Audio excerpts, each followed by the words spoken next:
Hello and welcome to the City of Cedar Falls Planning and Zoning Commission meeting for Wednesday, August 13, 2025. I call this meeting to order. Can I get a roll call, please? Alberpaski, Krivovich, Here. Hartley, Here. Henderson, Here. Johnson, Here. Moser, Here. Sorensen, Here. Stallnaker, Here. Watkins. And 2 absent.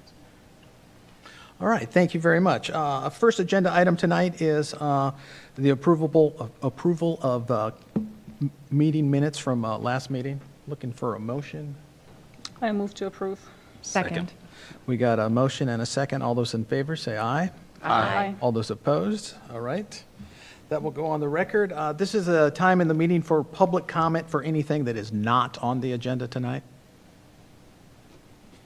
So, all right, I will bring it back to old business. Old business item tonight is Parks Master Plan to receive public comments. Michelle, did you want to address this, please? Thank you. We had a big public push to have people come to give public comment today, so we're accepting public comment regarding the Parks Master Plan. People still have chance to provide public comment on the draft master plan that ends on August 18th, and we're projecting to have the draft plan to you at the next meeting. And anyone that wants to talk about the plan can speak now. All right, thanks, Michelle. Yeah, anyone that wants to get up and address the commission, please come up and name and address. Good afternoon. I'm Andrew Schroll, 2523 Hawthorne. I'm currently serving as chair of the Bicycle and Pedestrian Commission, and we met last night and we actually voted unanimously in support of moving forward with the Parks Master Plan, continuing the draft into its final phase and moving forward with it. And furthermore, we committed to supporting it in different aspects, including completion of the trail network, safe routes to school, and those kind of things tie in with the idea of safe routes to parks. So one area of emphasis that we talked about was making sure that kids and neighborhood parks have that walkability and bikeability to neighborhood parks. So really excited about it, excited to see how it ties in with our efforts, particularly around the trail system. Thank you. All right, thank you very much. I really appreciate your input. Anyone else like to get up and speak? All right, bring that back to commission. So that just received public comments and move on that? Okay, thank you very much. All right, we'll move on to new business. Our third agenda item tonight is a CHN design review roofing at 2110 Campus Street. And I believe this is Michelle again. Correct. Thank you. Thank you. Okay, so this is a College Hill neighborhood design review, and the project is located at 2110 Campus Street, and they're proposing a new roof on the property. The property is close to Dancer Towers at UNI. The existing building has a hip roof, gray shingles, and they're proposing to replace that with metal, steel, and adding aluminum facet and white aluminum trim. And there's a picture of what it might look like, and they're proposing a charcoal color.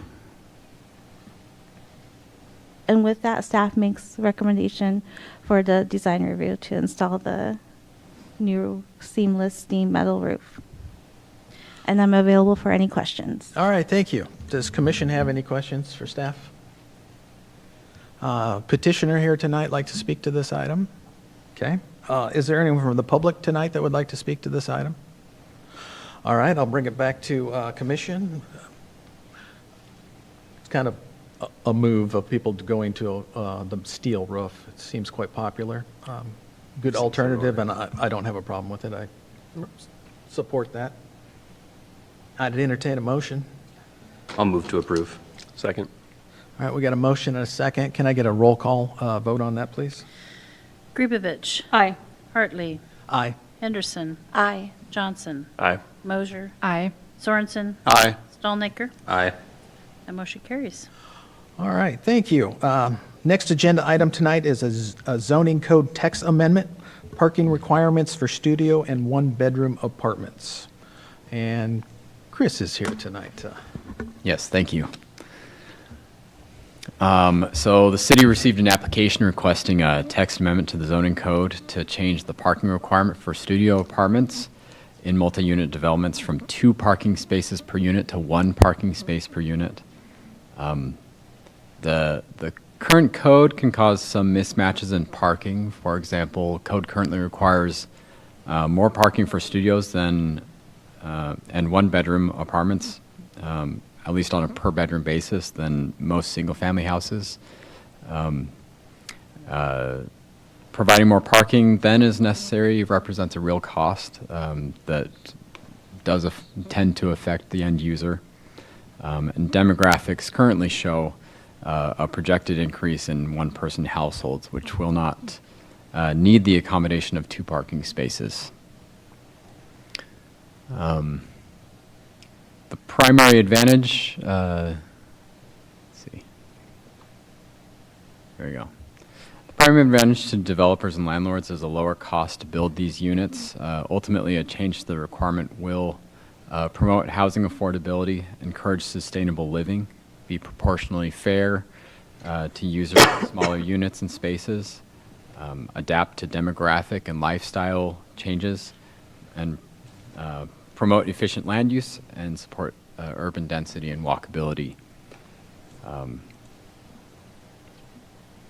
If you view the actual changes provided in your packet, it might seem like a lot is happening, but there are only 3 basic changes being proposed here. The first is the update to the requirement for multi-unit residential from 2 to 1 per bedroom, 2 per unit to 1 per bedroom. The second is to match the naming and format conventions of our use categories in section 26-141 use-specific standards. And the last is just minor edits to clean up the code. These are non-substantive changes, such as changing the words parking stall to parking space, so things like that. So with that, staff recommends that the commission discuss the proposed change to the parking requirement for studio and one-bedroom apartments, provide direction, and set a public hearing date for August 27th for formal consideration and recommendation to City Council. With that, I turn it back over to the commission. All right, thank you. Is there any questions for staff? I have a question. So why was that initial requirement in the code to begin with, if you know? It's a good question. It's a code requirement that's really been in there since probably 1990 or 1991. Some requirements like that were in the code for residential since 1970s. So it was really just, in a lot of ways, a trend of zoning codes at the time to require so much parking for residential uses. And my next question is, it seems like this may make sense, but it seems like it doesn't make sense to have only one parking place for a single-family home. That seems like it's seems too little. And parking's a big deal. I haven't lived here long, but parking's a big deal here in Cedar Falls. So is this going to have an impact on availability of parking generally if we reduce this?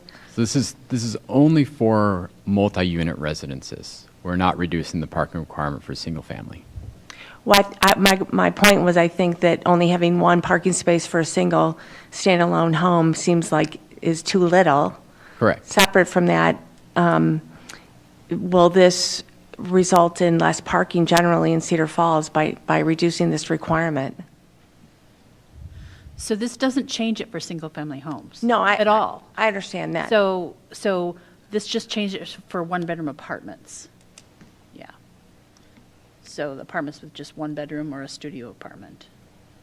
But I think inevitably it would reduce overall parking, though, right? If you have apartments, multi-unit apartments, and currently they're required to have two, and, I mean, it reduced to one, Particularly for Is that kind of what your question new is? developments, what, the net is going to reduce. Reduce parking. To one space per bedroom. So Right. for every bedroom, you would have a parking space, and you would have at least one parking space per unit. So if you had an apartment building with 20 studio apartments, you'd have 20 parking spaces for each of those residents to have one parking space for their unit. But if there's two people with a vehicle and there's only one space, then where the other person going to park on the street or somewhere else? So I think that it is from a macro level, it's going to reduce the amount of parking available in Cedar Falls if you reduce the numbers that are associated with a multi-unit apartment building. So I guess we have to balance the likelihood of every single studio apartment having two people in it that have two cars. So we're trying to balance that with the goal of saying, what's the likelihood? Because we're not trying to park 100%, and it could be that there's people in a two-bedroom apartment that only have one car. So, and the idea is you're trying to have enough parking to satisfy generally the parking needs of the building, but not to overpark it so that you have a parking lot sitting empty and taking up space and causing the price of the housing to go up. So I think that's what we're trying to balance here with this. It's an unusually high parking requirement to have two parking spaces expected for every single two parking spaces for a one-bedroom apartment. That is quite an unusual requirement in zoning codes. It's unusually high. So it's just a balancing act of what our priorities are, I guess. the other thing to consider is when for instance, the group rental committee or the Board of Rental Housing Appeals is considering the occupancy, like the allowed occupancy on a rental permit. Parking is one of the facets that they look at. So the chances of a unit being able to be rented to more than two adults, that which result in two cars, is very slim if the developer did not provide enough parking to have the two per unit that they might be requesting. So that's something that, at least from a market standpoint, if they want two per unit, two persons to live in a unit, then they need to provide the parking for that. So it's still there. The impetus for it is still there. So, I mean, the chances of that becoming an issue are very slim. Is there some development that's currently happening in Cedar Falls that is prompting this change? Yes. Yeah. In the staff report, I discuss there's a development off of University Avenue that has, it's currently a motel, and it does not have enough parking in order to change that to housing. And this is what had prompted the applicant to apply for this change. In the past, when an applicant or when someone's trying to get approval for their plan, their building plan, have they asked for exceptions on number of parking spaces that are allotted for their apartments? Yes. And is that a planning and zoning decision? So they haven't asked for an exception on the parking requirements. Well, So what they're other doing is- developments have. I mean, in the past, not the one that is prompting this change. What are you thinking, Chris? I have not been aware of anybody asking for a break in the parking requirements. What we told them is they're converting each one of these hotel rooms into a small studio apartment. And the motel had basically one parking space for each hotel unit. But changing it to residential would trigger double the amount of parking for this building. And so the question is that going to be overparked then? Because a hotel room sized apartment probably is not going to have two cars associated with it. So that's why they had the request. And we told them they had to request an amendment to the zoning code in order to do that. There's no exception in the code to reduce the parking. Other than if you have, like, for example, property in an environmentally sensitive area where you're trying to keep it out of a wetland, for example, or adjust things so that you're not encroaching into sensitive areas. So there is some allowance in the code for things like that, but otherwise there's not an exception in the code that allows you to reduce your parking requirements. So in the past, when this came up, the developer just accommodated what the code required? Right, yeah, everybody has to Correct. meet the parking requirements. Okay. I'm just trying to understand how big of a problem this is. It's been around for 30 years, and now we're changing the code. So I think this has been a trend across the nation to reduce parking requirements because it drives up the price of housing. And they're showing that there's a lot of overparked residential, that you've got parking lots that are sitting empty, they're not producing any revenue, and they're passing that cost on to the unit price, and so it makes housing less affordable. And so there's been a big push by the AARP and the home builders and a lot of new urbanists to say, if we want to have affordable housing, we're going to have to find ways to reduce the cost of that. And one of the biggest ways to do that is to reduce parking requirements to something that's more reasonable, because a lot of the parking it's overparked. A lot of evidence across the country. There's a lot of cities that are reducing their parking significantly or even eliminating the minimum parking requirements to address the need for housing. Thank you. And I would comment too, a good example that can be found behind the 200 East State buildings. I mean, there's an entire parking lot that's sitting there every day empty that we could have a taxable building on that has more housing or businesses. So, I mean, my question would be is, what's that vehicle per occupant rate for those buildings? Because obviously those structures are way overparked. Right.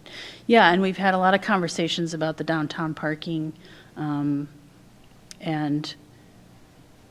the idea is that not every bedroom has somebody in it that has has a car. And so if you have a building of a mix of unit types, you may have a 2-bedroom apartment, somebody that's, a retiree might want to have an extra bedroom, for their sewing room or whatever, but they are their office space, but they only have one car.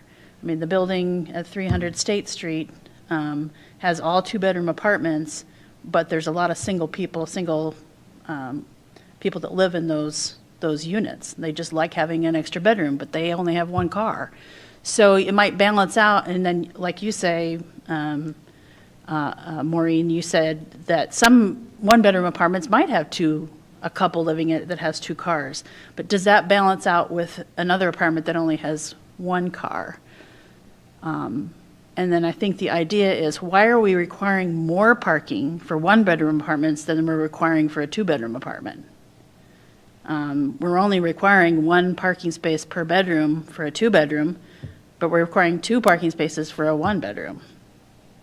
So I think that is the only thing we're trying to change here, is trying to marginally reduce the parking that's basically discouraging people from providing 1-bedroom apartments when there's actually quite a need for 1-bedroom apartments, because they have to provide 2 parking spaces for every 1 bedroom. Any more questions for staff? Is there anyone from the public? I kind of have, maybe it's more of a Sorry. request, because I know right here, we're going to set public hearing for next time, so there will be a next time. I would love to know, you mentioned other communities and how we're kind of an outlier with this requirement. I would love to kind of know if you have that information, or if we could have it maybe next meeting, either way, about what other communities are doing and how common is 2 versus 1, or any other solutions. Duly noted. Thank you. Okay. Was there anyone from the public that'd like to speak to this? Bring it back to the commission. Looking for a motion to set a public hearing. So moved. Second. All right, got a motion, a second. Does this voice vote okay, or is it roll call for a You don't have to roll call, just voice vote. Okay. Vote is fine. So all those in favor say aye. Aye. All those opposed? All right, motion carries. Set for August 27th. The next agenda item, number 5, a zoning code text amendment, land use permits. Chris has this. Thank you. So, yeah, getting into it. The land use permit requirement is, it is insufficiently and inconsistently defined in the Cedar Falls zoning ordinance. For some development activities that have defined standards, the zoning ordinance states clearly that a land use permit is required. But there are other development activities, also for which standards are defined, where the zoning ordinance may only imply that a permit is required or expected without clearly stating it. This inconsistency led to a brief council discussion on September 16th, 2024. At least one citizen had expressed some frustration with the difficulty of finding the land use permit requirement in the code and a lack of details surrounding the requirement, such as the application process and fees associated with the land use permits. As such, staff is proposing a text amendment to better define the land use permit requirement along with some associated details. Staff did work with the city attorney to determine the language for this code draft, and it is reflective of other permit requirements contained in the Cedar Falls Code of Ordinances. In your packet is a draft of the code language. For brevity, I have a summary of the proposed changes up on the screen, which I'll discuss. So the first is to add section 26-26. It's application of provisions. This is a typical language that is in the beginning of zoning ordinances that just says this is the expectation. If development's happening, then I'll read what this says. No land use shall be established, nor shall any structure be erected, constructed, installed, moved, converted, enlarged, reconstructed, or structurally altered, except in conformity with the regulations and standards of this chapter. And it says a similar language for no land shall be used or altered, et cetera, except with regulations and standards of this chapter, in conformity with the regulations and standards of this chapter. So another change here is to replace section 26-29 occupancy permit with section 26-29 land use permit. This was a section that was not, it was redundant and not really necessary. It had actually provisions that belong and are stated in Chapter 7 and Chapter 11, which have to do with housing and building regulations. So they didn't necessarily have to be there. There is one piece of it that we kept in here because it was applicable to the land use permit provision, which had to deal with non-conforming uses. As far as like the really substantive change here, we're defining clearly the land use permit requirement, which states a land use permit must be obtained and the appropriate permit fee paid prior to engaging in the following activities impacting land use in the city. And then there's a list of the uses that we typically issue land use permits for, as far as our current practice is concerned. We also define the basic method to obtain a land use permit. We define the permit fee. We define the basic administrative expectation and procedure when a complete application is received by the city. We also define the appeal process. Staff is bringing forward the code language in your packet for review and discussion at this time. If the commission is supportive of the general approach, staff recommends setting a public hearing for the text amendments to be considered at the next commission meeting on August 27th. With that, I turn it back over to the commission. All right, thank you. Is there any questions for staff? No. Does anyone from the public like to speak to this? Bring it back to commission. There's no discussion. I'm looking for a motion. I'll make a motion to set a public hearing. Second. Got a motion and a second. All those in favor say aye. Aye. All those opposed? All right, motion carries. It will set public hearing set for August 27th. Our last agenda item tonight is a zoning code text amendment, accessory dwelling units. And of course, Chris has this again tonight. Yep, yet again. So, on December 16th, 2024, council made a referral to revisit certain standards in the accessory dwelling unit ordinance adopted in November of 2024, so just a month before that. Then on May 1st, Governor Reynolds signed a new state law, Senate File 592, into effect requiring all jurisdictions to allow ADUs and setting forth additional requirements or restrictions for how we can or cannot handle them in our local ordinance. It was kind of lucky that we got ahead of it in a way. Glad that we have an ADU ordinance, but we have to make some changes. So council's referral and the new state law were discussed at the May 19th Committee of the Whole meeting. At that meeting, council directed staff to begin the process to make changes necessary to bring our ordinance in line with the new state law. So let's talk about the new state law. The state law requires jurisdictions to allow a minimum of one ADU on the same lot as a single-family residence. This is consistent with how the ordinance is currently written. However, the authority of local jurisdictions is limited. For instance, jurisdictions cannot limit the size to less than 1,000 square feet, even where the principal dwelling is less than 1,000 square feet. Height, setbacks, minimum lot sizes, etc., cannot be more restrictive than standards applying to the principal dwelling. For instance, the current height standard in most zones for single-family dwellings is 35 feet, so ADUs are allowed to be built to that same standard. Jurisdictions cannot require materials and design to match the principal dwelling. No additional parking requirements are permitted. In other words, only the parking required for the principal dwelling may be required. Jurisdictions cannot limit the use of either the house or the ADU as a rental, so no owner occupancy requirement is allowed. And lastly, jurisdictions cannot regulate based on density standards. For instance, a limit to the number of total units per acre, which we don't have a lot of that in our code, but that's something they defined. So, up on the screen is a summary of changes that staff is proposing.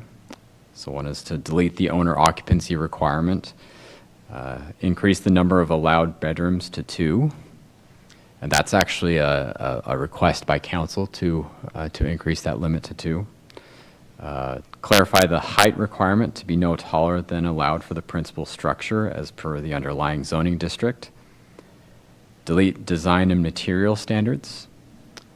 Change the egress window requirement for basement units to be 1 per bedroom. That was also a change requested by council. Add a building addition as one of the forms that an ADU may take.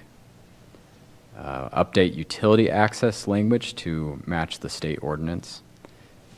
And then similar updates, we would also make similar updates to the downtown code provision for ADUs. What is the current downtown code for those? So it limits to one bedroom per ADU. It has a footprint limit of 600 square feet. Those are really the two main things that we'd be changing. So, last thing to mention on here, staff also proposes to eliminate the 8-foot separation requirement between structures on a lot as defined in the detached accessory structure code. This provision has been a common point of contention when discussing with homeowners where they can place a shed or detached structure. Since the building code has standards for spacing between structures to meet fire code requirements, it has been confusing and unnecessary to include a different standard in the zoning ordinance. So eliminating this just is more of a cleanup issue that we're proposing. So that being said, staff is bringing this forward for review and discussion at this time. If the commission is supportive of the general approach, staff recommends setting a public hearing for the text amendments to be considered at the next commission meeting on August 27th. With that, I turn it back.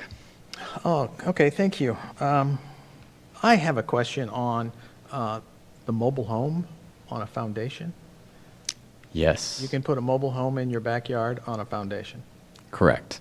There's the provision in the state code that essentially requires us to allow that to Is be there done. other restrictions that would prevent it? Like, I always thought you couldn't put a mobile home in city limits unless it was a zoned mobile home park. Otherwise, you had to do it on like 3 acres or more outside the city limit. Yeah, not anymore. Not anymore. So you, If other provisions like setbacks, if it doesn't meet the setback requirements, then that's, it has to meet the same. Still has to fit on the lot. Which Right. is going to be very Exactly. difficult for most Yeah. lots to fit. Yeah. So referring just back to your question, though, there was always an allowance for somebody to put a mobile home on its individual tax lot, as long as it was put on a foundation and taxed as an individual lot. But I think there were other things in the zoning ordinance, like lot width, and for a lot of our zones, that really didn't make it feasible for people really to do that. I think there's maybe a minimum building width standard too, that also was a problem for mobile homes to have, for that to happen really. So we haven't seen a lot of it, but the state code does allow you to do that. Okay. And preempts local jurisdictions from disallowing it. So this would allow it though as an accessory dwelling unit in addition to the principal dwelling unit.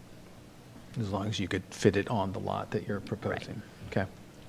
Frankly, the state code cleaned up a lot of things that we heard as discussion from the public at our meeting, and things that I brought up, that it should be rentable, it should be more than 1 bedroom, it should be a little bit bigger. So they've cleaned all that code up, so we can do that now. Chris, can you please clarify, there were 10 proposed changes. Which ones of those are not required by the state law and are coming from the city council? Yeah, that's a good question. If we can bring that back up on the screen. I believe I had. There we go. So owner occupancy requirement, that was state law. Minimum size allowance, that was state law. Increasing the number of bedrooms to 2 was not required by state law. That was a council request. Clarifying the height requirement, that was state law. Design and material standards was state law, deleting those. Changing the egress window requirement was not state law. That was council's direction. Adding a building addition as one of the forms an ADU may take, it's kind of a gray area, generally interpreted by, legal minds more sophisticated than I am.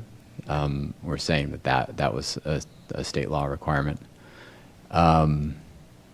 Utility access was state law. Downtown code provisions, that was just to bring things in congruence with everything we were doing here, so not necessarily state law, but partially. And then 8-foot separation requirement was not a state law issue. That was just an issue we've run into very commonly, and wanted to make that a little bit easier for people who are wanting to place a shed on their lot or whatever else. So. Or an ADU. Or an ADU. I mean, in this case, we're talking ADUs. So. Any more questions for staff? For the delete design and material portion that was on the screen, is that only pertain to the principal structure, or does that pertain to like a like the zoning of the area? So like at one time, I believe we couldn't have vinyl siding downtown on new structures. Right. That was for a time. I don't think that's still So a requirement. Had that rule been still in place, would the ADU have to follow the codes of that area? So it was actually a requirement in the accessory structure code that required anything that was above 600 square feet, that's a detached accessory structure, currently in our code is required to match the principal structure. Roof pitch, architecture, siding, windows, those kinds of things needed to match the principal structure. And in this case, the state code does not allow us to have, to impose that same requirement on ADUs. So, And to piggyback on that then, is it, you can have zero oversight over the materials? Or is like the overlay district, right? We have College Hill overlay comes up often, and we have to sign off on a principal structure to make sure it fits with the community and does all that stuff. Do those same requirements on an ADU, or the ADU can be anything And it that's wants? kind of my point there, do we follow the intent of the district? as long as it meets the building code and building requirements as far as habitability and all of that, it's pretty much, in a lot of ways, anything goes. So, So as long as it meets code, it would, even though aesthetically it may not match. correct. Okay. So the point of it being accessory is kind of lost on this then. So someone could have two buildings on it and rent to two different families or whomever. So it's not really accessory anymore. That is kind of an irony to this. We do have some, there is a slight provision already existing in our code that we don't really have to change, that it'll still be treated differently than a duplex, for instance. A duplex has the potential to be occupied by X amount of persons. We still have the ability to limit the occupancy, the rental occupancy of ADUs to only 2 per unit. Part of the reason for that is that we are not allowed to limit the number of, or we're not allowed to require more parking for these. So limiting it to 2 makes the most sense in this regard. So that's the only difference. If you're talking between a duplex and a single-family house with an ADU, that's really the one provision that makes the difference. Are they taxed the same? It's up for the assessor to decide To that, I decide guess. how, gotcha, okay.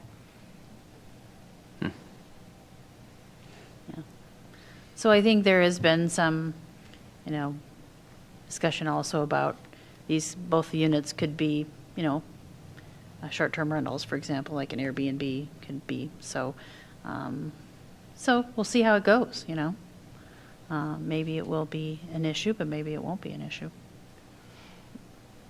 Have not watched the city council from, was it May 19th? When that was Yes. brought forward to here, right? And you did mention, 'cause in my seat for the next meeting, when we do hold the public comment and everything, I think some of this it's out of our control. We absolutely have to. It's a state law. But I think the parts that are being recommended by council maybe are up for kind of a different discussion. And when you said that it was recommended by council, was this like a referral by a council person, or was this like a larger, I don't know. Well, it was a referral by a council person, but council generally agreed in the meeting to move forward with those proposed changes.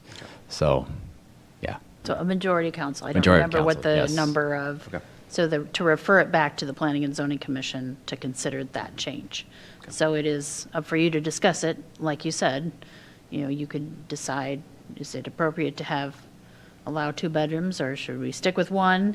Or, what was the other provision? The egress. Egress. Oh, the egress. The windows. egress window for a basement 1 unit. So those are the 2 things that council has asked you to reconsider, and